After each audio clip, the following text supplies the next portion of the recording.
Estou mais uma vez aqui com a Claudete Alves, presidente do CEDIM, Sindicato dos Educadores da Infância, para discutir mais um absurdo que o prefeito Ricardo Nunes tem anunciado, que é a privatização da parte pedagógica de 50 escolas. Como é que você está vendo essa questão, Claudete? Nós já esperávamos, né? Porque nos últimos anos é a proposta deles.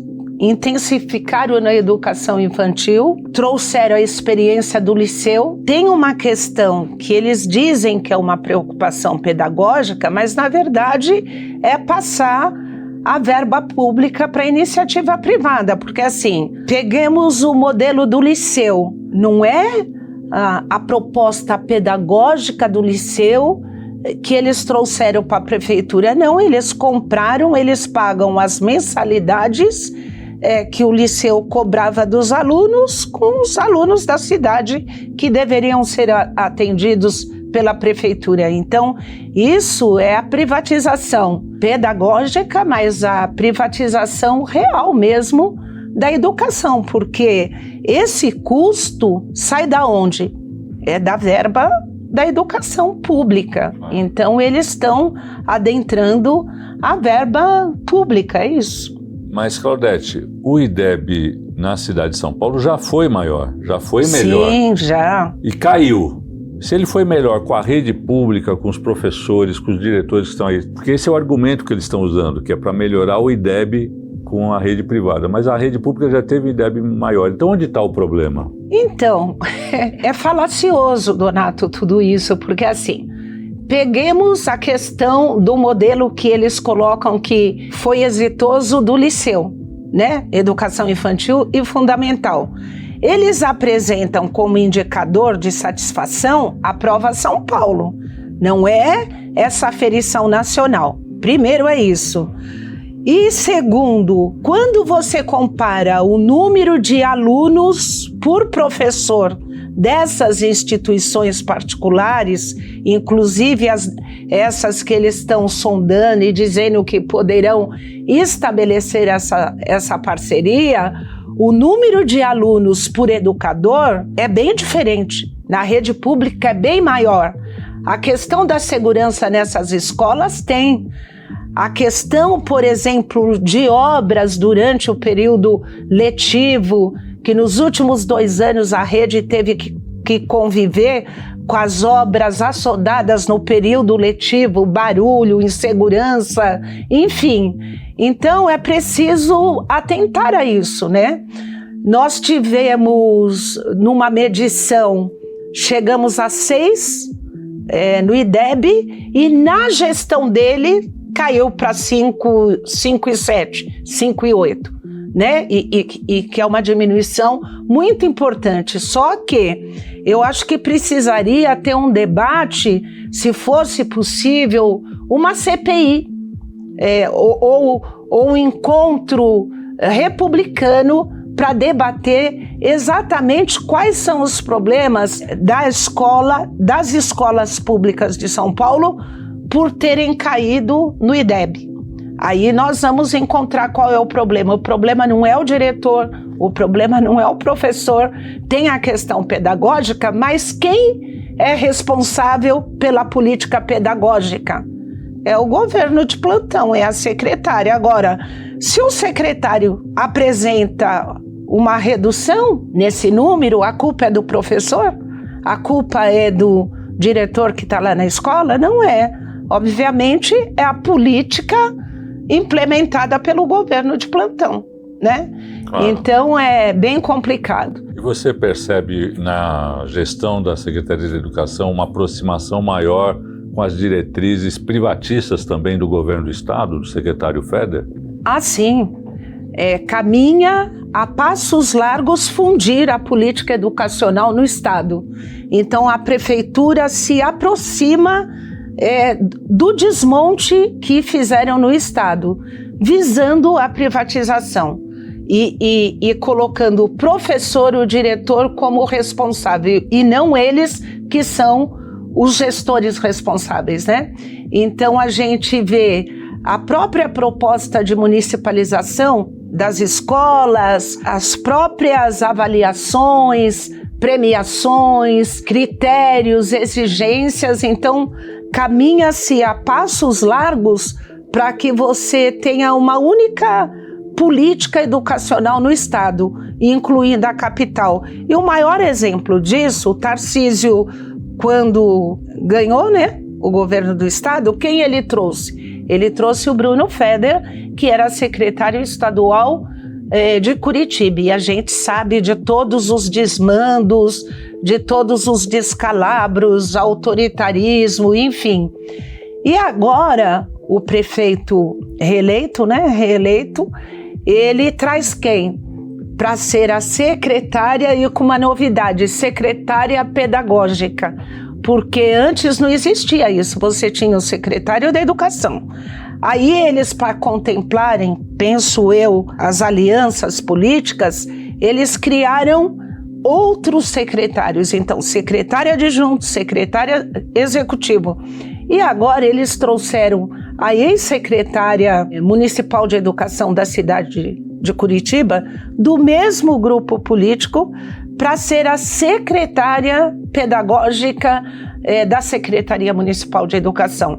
E óbvio que é do mesmo grupo, e Feder e ela vão implementar a política que eles se acham que podem implementar sem discutir com a sociedade, enfim. Por isso que eu penso que a educação tem que reagir. E quem é a educação, Donato? A educação é quem está no dia a dia. A educação, ele costuma dizer que a corporação não é. A educação são os professores.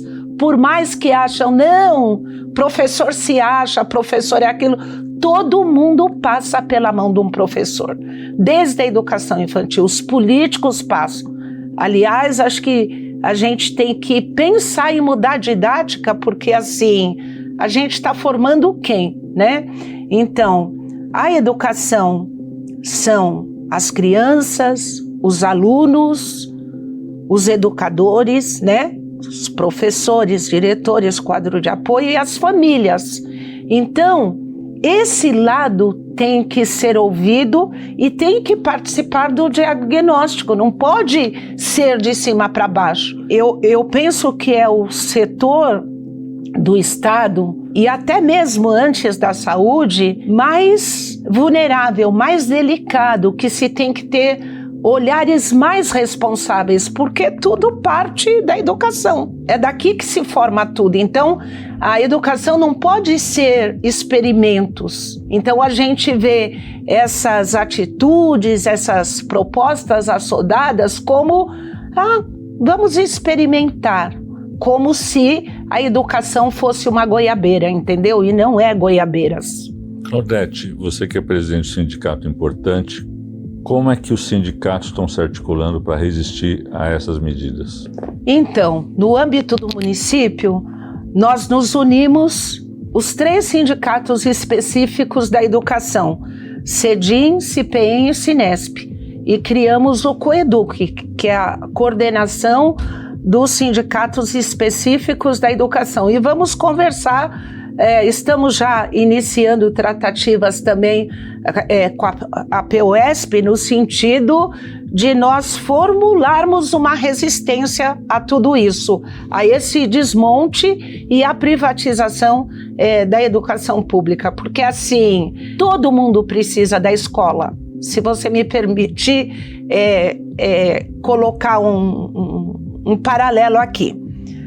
Na pandemia, mesmo quem tinha os melhores convênios, precisaram do quê? Do SUS, não foi? A vacina, do Ministério da Saúde, da questão pública. A educação é a mesma coisa. Um dia ou outro, de uma forma ou outra, todos sofrem os efeitos dessa educação pública, até quem está no colégio mais caro da cidade, Bandeirantes, não sei o que tal. Porque assim, a educação pública não é que molda, mas que participa do desenvolvimento da sociedade no geral. Então, se ela não está bem, se ela é deformada, se ela termina sendo transferida para a obtenção de lucro, que essa é a grande verdade que está por trás dessas iniciativas. A educação ser transformada em mercadoria para que alguns setores lucrem é complicado. Então, a gente quer dividir isso com a sociedade. Eu queria aproveitar esse momento, até em nome do Coeduc, agradecer essa oportunidade da gente estar falando para o Estado, né? A gente quer retomar algo que me parece que eles estão conseguindo fazer com que se distancie. A população tem que ser aliada da escola. A população, ela tem que entender que ela entrega para a escola, para os professores, a educação dos seus filhos. Tem algo mais importante que isso? O desenvolvimento dos seus filhos, bebês, crianças, os alunos. Então, quando o governo anuncia de cima para baixo medidas tão drásticas como essas, com a pretensão de dizer que é para melhorar, essa população ela tem que saber o que está acontecendo de fato. E a anuência, quem tem que dar é a população. E aí, nesse caso, não é através das urnas, porque senão eles vão dizer, mas nós fomos eleitos. Não, a comunidade escolar é que sabe onde pega. É o professor que sabe os porquês, né? É o professor que está lá, é a merendeira, é o quadro de apoio, é o coordenador pedagógico e as famílias. Então, não pode ser assim, né? Determina que vai ser assim, sem ouvir os professores, sem ouvir o conselho de escola, passando por cima de todos nós. Eu falo bastante, mas se você me permite, eu queria também aproveitar a oportunidade. Hoje inicia com crianças, né? Hoje é dia 5, inicia as aulas com crianças, mas a rede retornou agora dia 1º. Sabe com quais medidas? Pessoas que adoeceram, tiraram licença. A gente tem casos, por exemplo, de professores com câncer terminal, com AVC, que estão internados e que estavam readaptados, ou definitivo ou provisório. A partir de março, terão reduzido, se não saírem da licença, terão seus salários reduzidos em 30%. Nossa, que absurdo. Não. Aprovaram uma lei no final do ano. Uma pena que nós não temos uma bancada da educação lá, que poderia ter impedido isso, sem consultar ninguém. Mexeram na carreira de Paulo Freire, carreira que nós conquistamos na gestão de Paulo Freire, secretário. Mexeram sem consultar sindicato, assim, na calada da noite, alteraram o que possibilitou fazer isso. Então, ao invés, inclusive eu queria pedir aqui a você que a gente pudesse ir numa audiência com o ministro da Educação, porque a gente quer discutir a saúde mental desses professores, o porquê do número tão grande de adoecimento de professores na rede pública. Porque não ofertam as condições adequadas. Por exemplo, aí eles fazem a comparação. A escola particular tem melhores índices. Mas, por exemplo, você não vê numa escola particular um professor de educação infantil com crianças de 3, 4, 5 anos ter que ficar com 30 crianças sozinhos. Você percebe? Então não é simples assim de jogar para cima do professor, do diretor, do CP. Qual é a estrutura de fato ofertada para os profissionais de educação da rede pública que propicia ele desenvolver o seu magistério de uma forma a obtenção de melhores resultados, né? Então é sobre isso. Legal, Claudete. Nós vamos ter outras conversas com a Claudete sobre educação. Siga aí nosso canal no YouTube e a gente vai estar sempre falando sobre esse tema tão importante, tanto na cidade de São Paulo quanto no estado.